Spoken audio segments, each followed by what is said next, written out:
नमस्कार, current for exam channel में आपका स्वागत है। आज हम बात करेंगे जनवरी महीनों में हुए कुछ महत्वपूर्ण आयोजन, सम्मेलन और पर्यावरण से संबंधित महत्वपूर्ण बातों पर, जो आगामी परीक्षा के लिए काफी जरूरी होने वाला है। चलिए शुरू करते हैं। महाकुंभ का आयोजन उत्तर प्रदेश के प्रयागराज में गंगा, यमुना और सरस्वती नदी के त्रिवेणी संगम में 12 साल बाद महाकुंभ का आयोजन हुआ।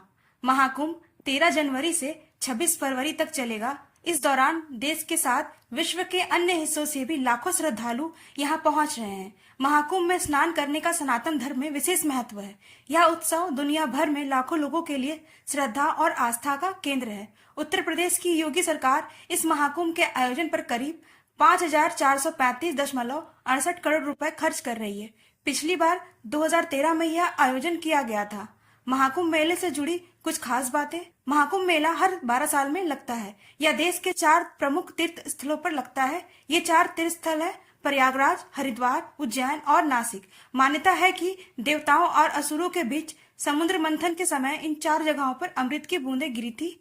कुंभ मेला सनातन धर्म का एक बहुत बड़ा और अहम धार्मिक आयोजन है। अंतर्राष्ट्रीय सरस्वती महोत्सव 2025। हरियाणा में अंतर्राष्ट्रीय सरस्वती महोत्सव 2025 को बड़े पैमाने पर आयोजन किया गया। यह महोत्सव 29 जनवरी से 4 फरवरी 2025 तक पेहोबा सरस्वती तीर्थ स्थल पर मनाया गया। हरियाणा के मुख्यमंत्री नायाब सिंह सैनी आदि बद्री से महोत्सव का उद्घाटन किया। यह आयोजन हरियाणा की समृद्ध संस्कृति, शिल्प कला और पारंपरिक विरासत का एक अद्भुत संगम है, जिसमें राज्य और राष्ट्रीय स्तर पर कई तरह के कार्यक्रम हुए। महोत्सव का उद्देश्य पर्यटन को बढ़ावा देना और स्थानीय कारीगरों और शिल्पकारों को एक वैश्विक मंच पर प्रदान करना है। पिछले वर्ष हरियाणा सरकार द्वारा अंतर्राष्ट्रीय गीता महोत्सव का आयोजन किया गया था, जिसकी अपार सफलता के बाद अंतर्राष्ट्रीय सरस्वती महोत्सव मनाने की घोषणा की गई थी। अंतर्राष्ट्रीय ग्लेशियर संरक्षण वर्ष।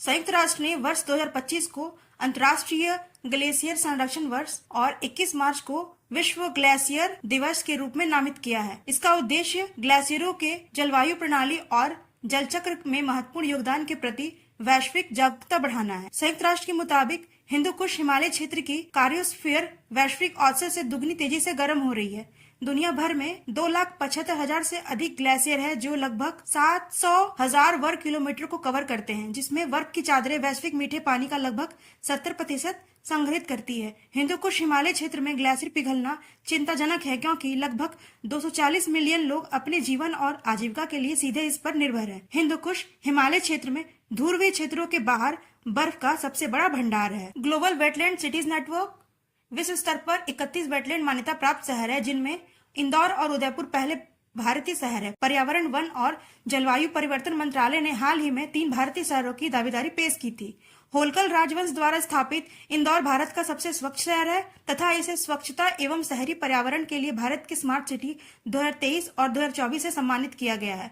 इंदौर की महत्वपूर्ण आर्द्र भूमियां हैं सिरपुर झील, रामसर स्थल, पक्षी अभ्यारण्य तथा उदयपुर में पिछौला, फतेह सागर, रंग सागर, स्वरूप सागर, दूध तलाई आर्द्र भूमि शामिल है। आर्द्र भूमि के लाभ: बाढ़ नियंत्रण, आजीविका, मनोरंजन और सांस्कृतिक मूल्य, जलवायु विनियमन और पारिस्थितिकी तंत्र सेवाएं प्रदान करना है।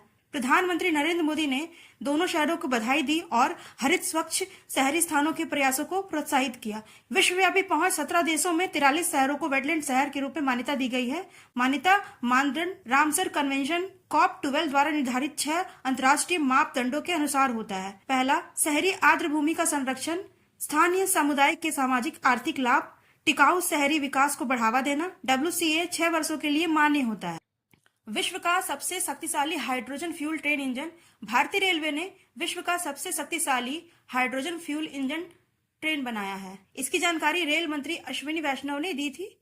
भारतीय रेलवे द्वारा विकसित हाइड्रोजन ईंधन से चलने वाली ट्रेन इंजन को दुनिया का सबसे अधिक हॉर्स पावर वाला है।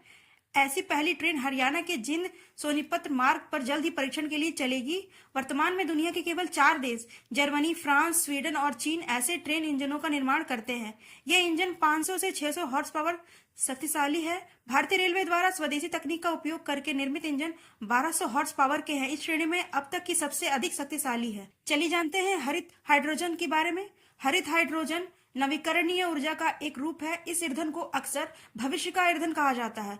हरित हाइड्रोजन के उत्पादन के लिए सबसे आम उत्पादन विधि जल इलेक्ट्रोलाइसिस है। जिसमें नवीकरणीय स्रोत वाली बिजली, सूर्य, हवा, जल विद्युत आदि का उपयोग करके ऑक्सीजन और हाइड्रोजन अणुओं को अलग किया जाता है। इस प्रक्रिया में वायुमंडल में कार्बन डाइऑक्साइड का उत्सर्जन नहीं होता। हरित हाइड्रोजन का उपयोग ईंधन सेल के उत्पादन के लिए किया जाता है, जिसमें परिवहन के लिए इस्तेमाल होने वाली गाड़ियां आदि भी शामिल है। हाइड्रोजन से चलने वाली गाड़ियां जीवाश्म ईंधन, पेट्रोल, डीजल, गैस से चलने वाली गाड़ियों की तुलना में लगभग बहुत कम ही या ना के बराबर प्रदूषण पैदा करती है। भारत सरकार ने देश में हरित हाइड्रोजन उत्पादन को प्रोत्साहित करने के लिए 4 जनवरी 2023 को राष्ट्रीय हरित हाइड्रोजन मिशन शुरू किया था। मिशन का लक्ष्य था 2030 तक 5 मिलियन मैट्रिक टन प्रति वर्ष हरित हाइड्रोजन उत्पादन क्षमता विकसित करना। मिशन की अवधि 2023-24 से 2029-30 तक है और मिशन का कुल व्यय 19,744 करोड़ रुपए है। अब बात करेंगे विश्व आर्थिक मंच के बारे में। 55वां विश्व आर्थिक मंच वार्षिक बैठक 20 से 24 जनवरी 2025 को स्विट्जरलैंड के दावोस क्लस्टर में आयोजित की गई थी। इस वर्ष का थीम था बुद्धिमान युग के लिए सहयोग और बैठक का मुख्य फोकस था बुद्धिमान युग में वैश्विक सहयोग को मजबूत करना। भारत इस बार इसलिए चर्चाओं का केंद्र में रहा क्योंकि विशेष रूप से कृत्रिम बुद्धिमत्ता, नवीकरणीय ऊर्जा और औद्योगिक विकास के क्षेत्रों में अपनी प्रगति को लेकर काफी आगे बढ़ा है। मुख्य सत्रों में एआई और प्रत्यक्ष विदेशी निवेश पर चर्चा हुई थी, जिसमें सतत निवेशी की चुनौतियों को अक्सर शामिल किया गया था। चलिए बात करते हैं विश्व आर्थिक मंच के बारे में, जिसकी स्थापना 1971 में स्विट्जरलैंड में हुई थी, जिसका मुख्यालय जेनेवा में स्थित है।